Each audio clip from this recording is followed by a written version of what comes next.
The Atlanta Falcons just hit rock bottom and fans everywhere are furious. A 30-0 shutout loss to the Carolina Panthers. 0 points. 0 trips inside the Panthers' 30-yard line. Not even a glimpse of the red zone. This wasn't just a loss, it was an embarrassment. Think about that for a moment. 4 quarters of football, and the Falcons' offense couldn't even sniff scoring range. By halftime, frustration was boiling over. By the fourth quarter, many fans had already turned the TV off.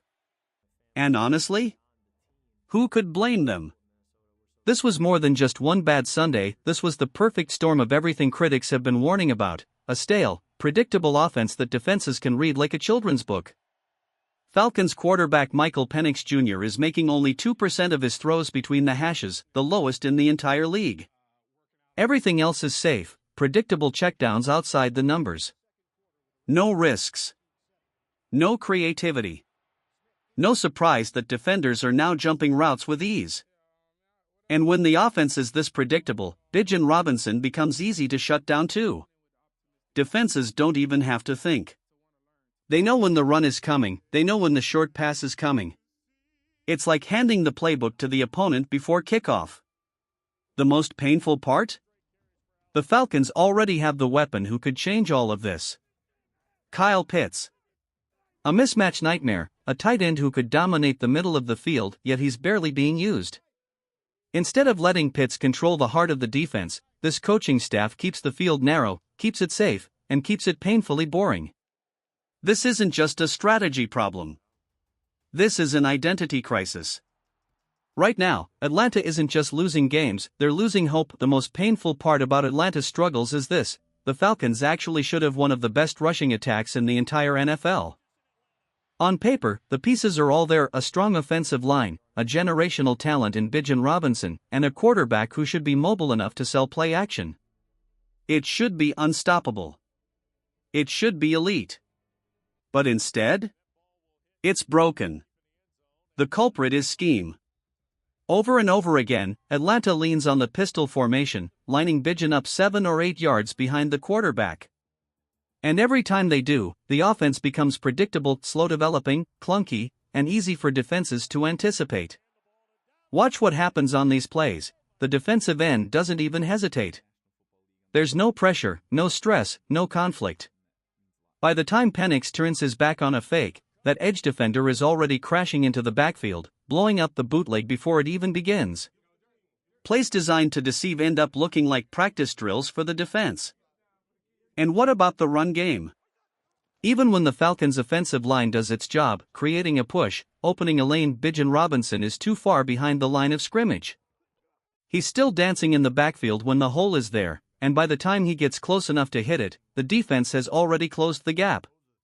What should be a touchdown turns into a 2-yard gain. What should be a highlight becomes a wasted opportunity. This isn't on Bijan. This isn't on the line. This is on a coaching staff that refuses to adapt. Bijan Robinson doesn't need to start 8 yards deep. He needs to be closer to the line, pressing blocks, exploding through seams the way great zone runners have done for decades. Instead, he's left stranded, forced to improvise against defenses that already know what's coming. The pistol doesn't just limit the run game, it cripples the passing attack too. The timing is off, the windows are tighter, and Michael Penix Jr.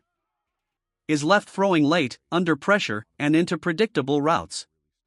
That's how you get interceptions that look almost too easy for the defense. Atlanta is averaging just 14 points a game.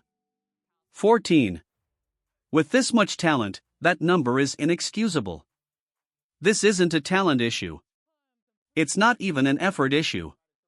It's a schematic failure, and it's holding the Falcons back from being the offense they were built to be. The numbers tell the story: 10 drives inside the opponent's 30-yard line, only 2 touchdowns. That's not just bad, that's one of the worst red zone performances in the NFL. And it's happening to a team that has every weapon it needs to dominate. Here's the painful truth: the Falcons' mistakes aren't complicated. They're basic, fundamental errors that any good defense will punish. Watch this play against Carolina. The scheme is so broken that the defensive lineman doesn't even need perfect technique. He's caught out of position, his body turned the wrong way, no leverage, no balance, and he still makes the play. Why? Because the handoff takes forever to develop. Because Bijan is too deep in the backfield. Because the timing is so slow that even mistakes by the defense don't matter.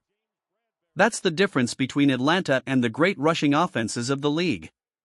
When you watch a team like the Lions with Jahmyr Gibbs, you see speed, timing, precision. The handoff hits quickly, the back presses the line, the defense has no chance to recover.